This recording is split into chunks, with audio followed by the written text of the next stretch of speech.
see if I can try this. It's stuffing. There we go. I don't know if you see that or not. I see it.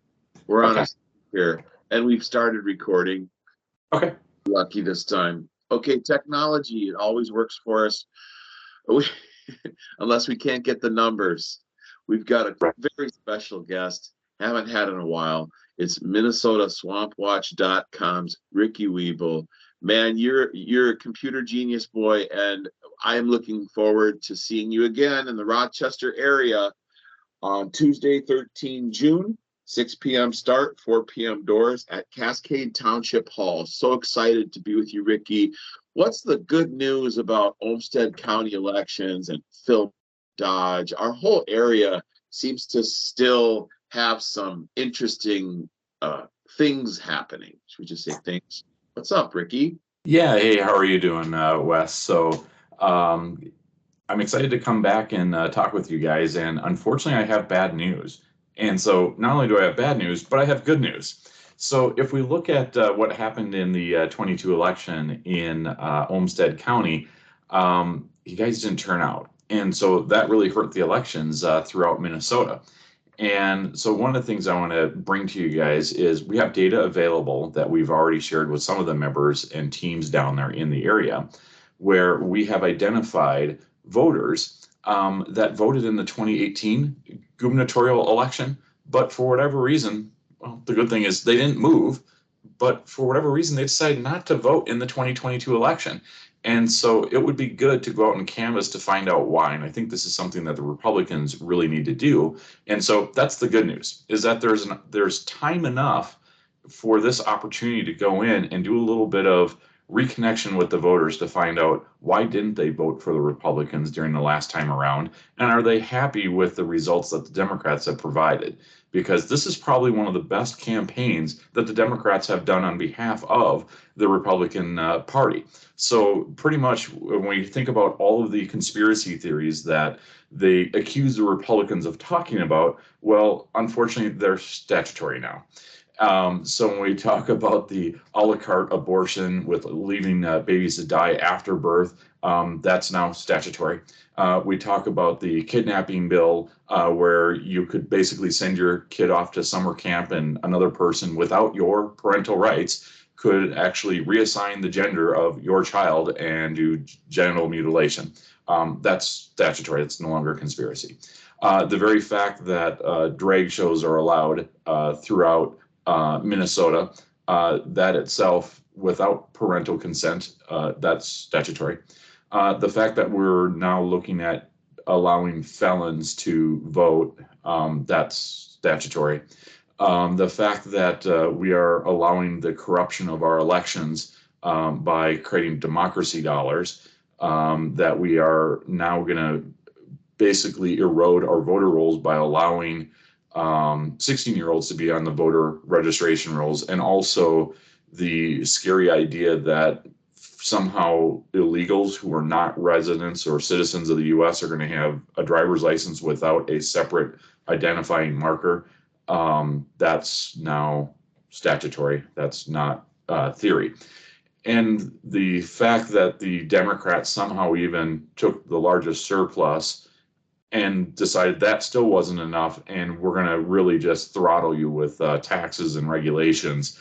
That itself is probably one of the best top 10 advertisements that I've ever seen. So it's literally a buffet of options for the 2018 voters who voted but didn't vote in 2022. That may make them encouraged to help Republicans take back the House within the state legislature of Minnesota, to be able to at least slow and stop some of this stuff. And then again, in 2026, to reverse all of this. And so voters, you need to be prepared to basically take this into two stages, 2024 and 2026. So we've got the data. We can definitely help the local grassroots understand what happened. And what's really crazy is when we kind of look at some of the numbers here, it's really scary when we look at Dodge County, Fillmore, Goodhue, Mauer, Olmsted. Olmsted is scary that it dropped 4% of its voters from 2018 to 2022. And then Mower County, just right next door, they dropped 6%, but Wabasha increased 7%. So there's success, but there's also failures. And the success of Wabasha, don't take credit for that, because that's actually where the Democrats were pretty smart in what they did. Is they really got out the college vote. And we can actually see that in a couple of instances here, where we look across the state of Minnesota and we see the 2018 election turnout percentage by county was really strong. And we see a whole lot of green counties where they're 74% and above. But then we see a cratering throughout greater Minnesota, where they went from the 70s and dipped down into the 60 percentiles. And that is stunning across the state of Minnesota. And so when we see that, that requires a lot of soul searching for us as Republicans. And when we look at a side by side what happened in the actual votes and for the gubernatorial by Democrat and Republican side by side, we see the voter drop off in greater Minnesota for the Republican candidate, but we see a huge increase in the Democrat vote throughout western Minnesota and even in greater Minnesota northern. And so this is something that we have to understand as Republicans before we move forward. And so those of you naysayers that say that I'm an election denier, how can I be an election denier when I'm talking about the responsibility of the party to actually try and drive out people to vote?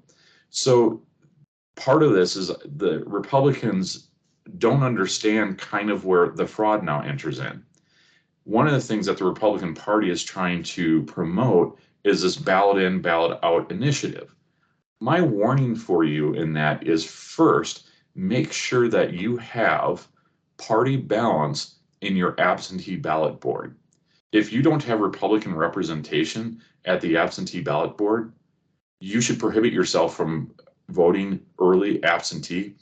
Now that I'm giving you more than a 1-year notice, please make sure that you take a personal day off on election day in 2024. The reason why is because I'm asking you to work with your BPOU and other nonprofit organizations within your county to make sure that you are volunteering your time and services to get people out to the polls. You need to be part of the team that is driving those who are stuck at home, the elderly, the disabled, who have a desire to get out and vote, and you should help drive them to the polling location all day long to help your community. And that is one of the best things of service that you can do, is to make sure that people are getting out there and voting. And the beauty is that we have party balance on election day at the precincts. And so both the Republicans and Democrat election judges that are there, they will make sure that there is absolute ballot security there. And then the sad part is, unfortunately, in Minnesota, they denied that the cast vote records even existed.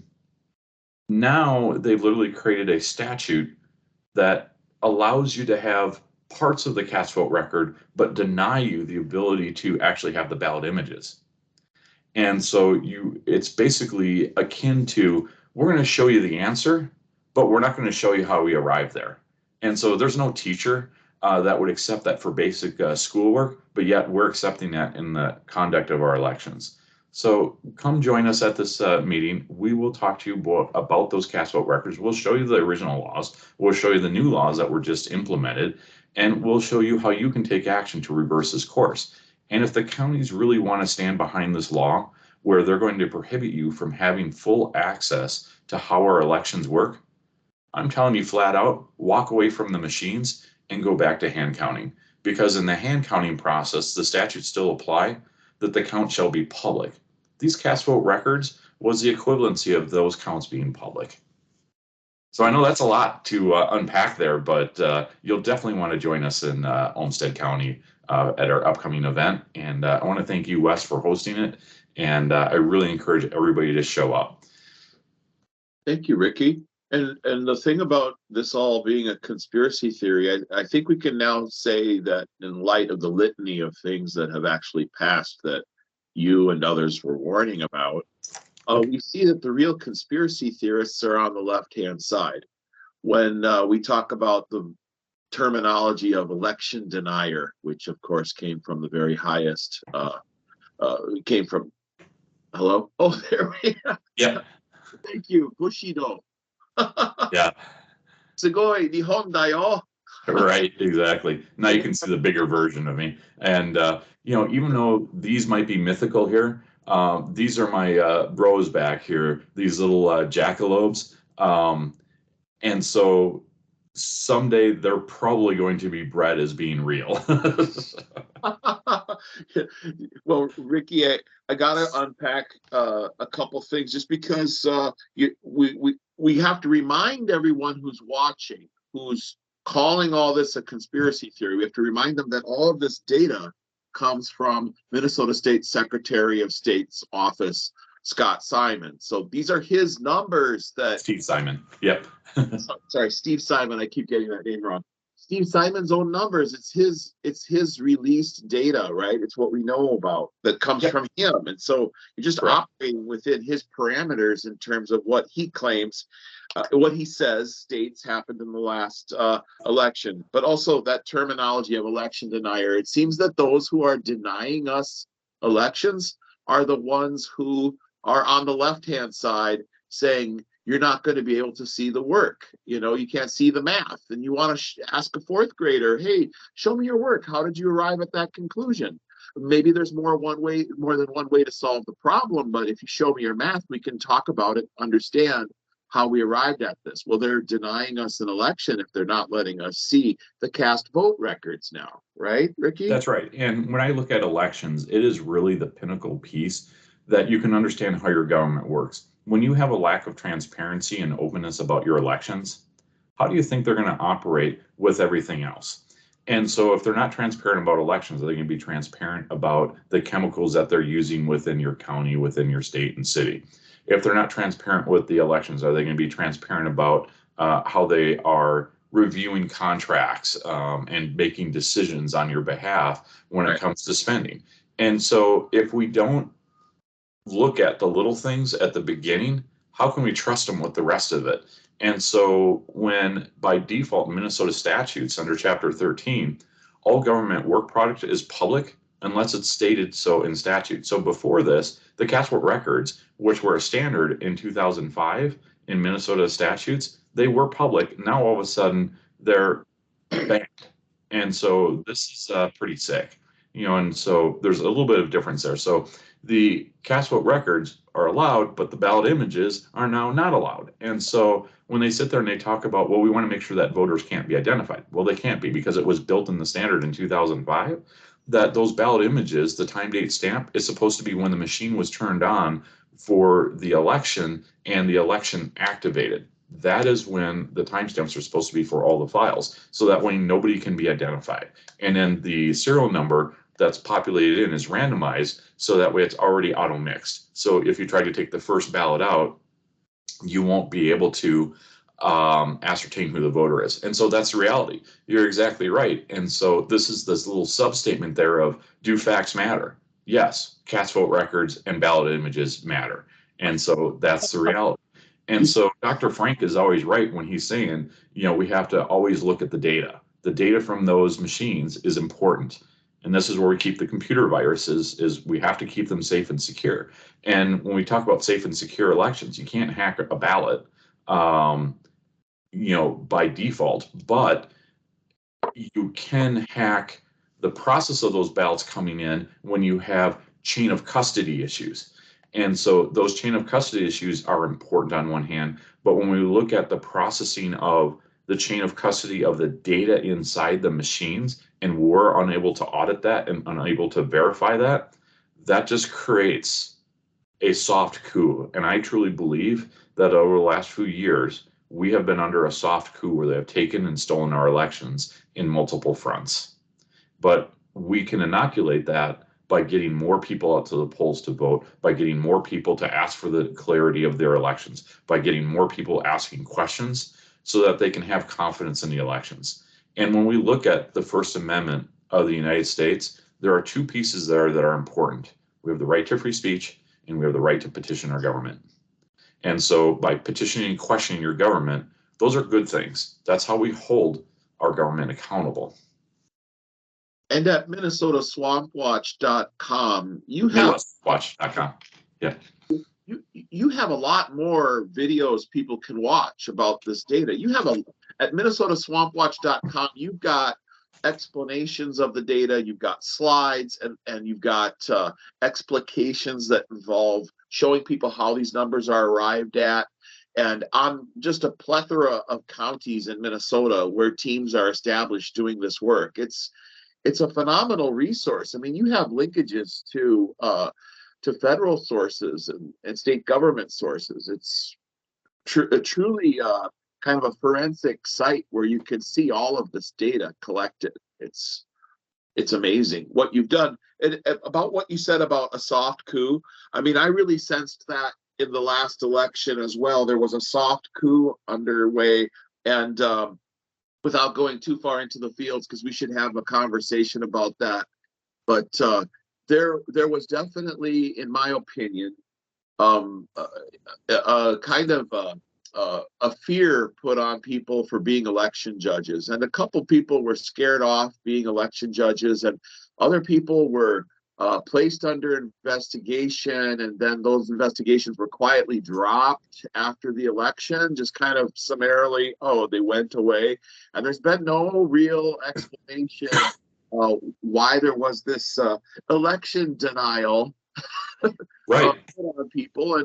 And then a lot of people were judges. It wasn't just voter intimidation. It was a kind of judge intimidation, in my opinion, that was put out there. It was kind of strategic in how it was deployed locally.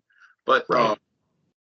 so you're going to present a lot of data and a lot of numbers. Is there anything else about Olmsted County that jumps out at you that would be like some of the startling things, or Fillmore, Dodge, any of the counties, Winona, Wabasha, anything else you'd want to say to kind of wet people's whistle for coming out on Tuesday, the 13th of June at 6 p.m. to Cascade Township Hall?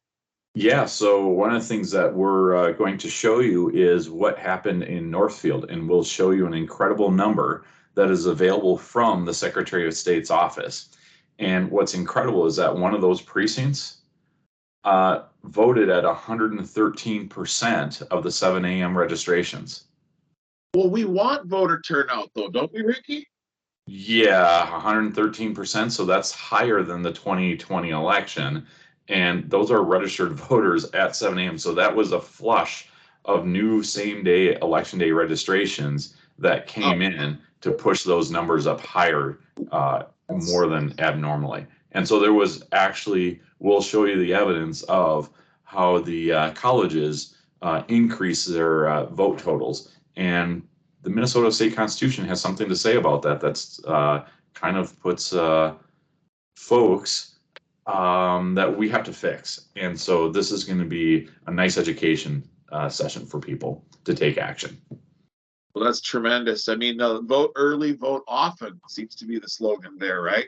Well, here's the other problem. So with Minnesota, if you vote absentee, they actually created what I call the Hunter Biden laptop fix, where if you vote absentee early, you are unable to change your ballot basically 18 days before the election. Oh. And then there's questions as to if you showed up on the day of election and you found out that someone else stole your vote through absentee, you may be prohibited from voting in person on election day. And so this is something that we have to check on and be prepared for. Are we saying that would we agree with the Post Bulletin in this sense that facts matter? Here's some hand sanitizer from the Rochester Post Bulletin, some nice hand sanitizer, because I like my news nice and clean, So right. Would we wonder ever why journalists don't pick up on this story, or am I going away from the main? Well, actually, I talked to a couple of journalists and I said, look, isn't that interesting that now you've been writing about how I am an election denier and that I didn't know what I was talking about. And I asked you to go review the cast vote records and pointed you to the standards, pointed you to the federal guidelines, and they didn't want to report on it. And so I basically said, look at this. So why would we create a law if it doesn't exist? Huh. You Well, know, and talk about the cast vote records. And so they literally put in there, they don't put in a definition of what the cast vote records are because they know it's a federal definition. And so then they don't need to define it within the statutes. Then they basically say it's going to be public, except for the following conditions, which if those conditions exist, those machines should be decertified because they would have violated the federal guidelines. And then on top of it, they basically exclude the term exclude ballot images. What's funny though is ES&S refers to the cast vote records as cast vote records. Dominion refers to the cast vote records as ballot images. You know, and so the terms are actually interchangeable. We've been told over and over again in Olmsted that there are no Dominion voting machines in Minnesota, in Olmsted. You just mentioned Dominion voting machines, and I just want to be, I mean, do we have data one way or the other who is, you know, the company that produces these voting machines, and are we certified yet by the federal organization that makes sure that all the software patches are up to date and so forth? Remember, we've talked about that before. So it's a little bit different. So Minnesota is a state that doesn't rely on the EAC for the testing. What Minnesota does is they use the test labs that are approved by the EAC to test the equipment that systems are brought into Minnesota for testing. And then they basically approve those systems with a secondary review at the Secretary of State's office. So far, the Secretary of State has allowed 3 main manufacturers, Hart, Dominion, and ES&S. Hart is in 3 of the counties, Dominion is in 6 of the counties, and in 78 of the counties, that's where ES&S resides. And there is public information as to which counties have which machines, and we can actually see that in the precinct information by the Secretary of State. It'll actually talk about which machine is in each of the counties, you know, and whether it's a DS200, et cetera. And so if you see a DS200, when you're putting in your ballot into the machine, that's by ES&S, and that's one of the more popular ones throughout the United States. Well, Ricky, I've heard in Olmsted County, and I should probably review this before I say it out loud, but I gotta jump in with this.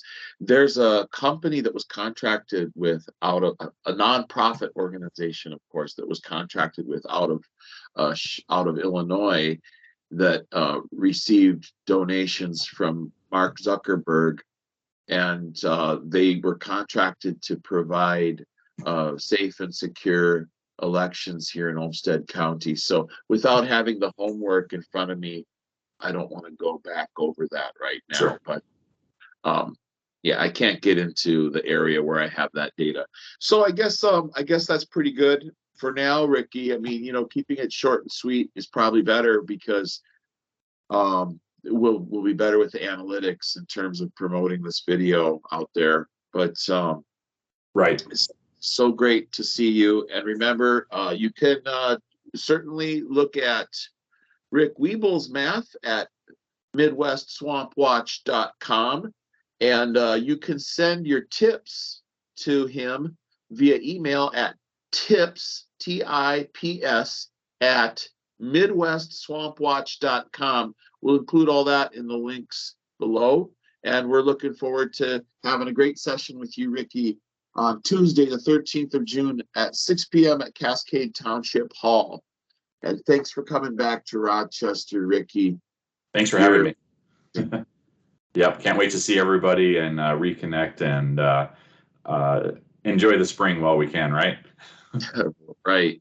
We have to do this, and the time is right. We got to get things in order. Now's the time to plant the garden for all these ideas, and we want people to come. By the way, also those people who kind of fell away, we'd like you to come back. Those people who were discouraged or frightened off by all of the incidents that happened around the last election, if you were scared off, you might want to contact the TIPS line, tips@midwestswampwatch.com if you have a story to share about election judge intimidation and what the election deniers did to get you to walk away from the Olmsted County Election Integrity Committee. So thanks, Ricky. Oh, one final thing, the Olmsted County Election Integrity Committee was denied a booth at the Olmsted County Fair this summer, and they haven't been given a reason why.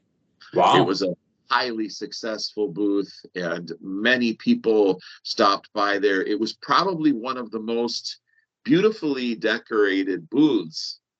It was easily, it was far more beautiful than several other booths in the commercial building, and it had a great place and had some tremendous conversations and energy surrounding it. But the DFL in Olmsted was 2 booths down, and they were really triggered by the traffic that the other booth was getting. So right.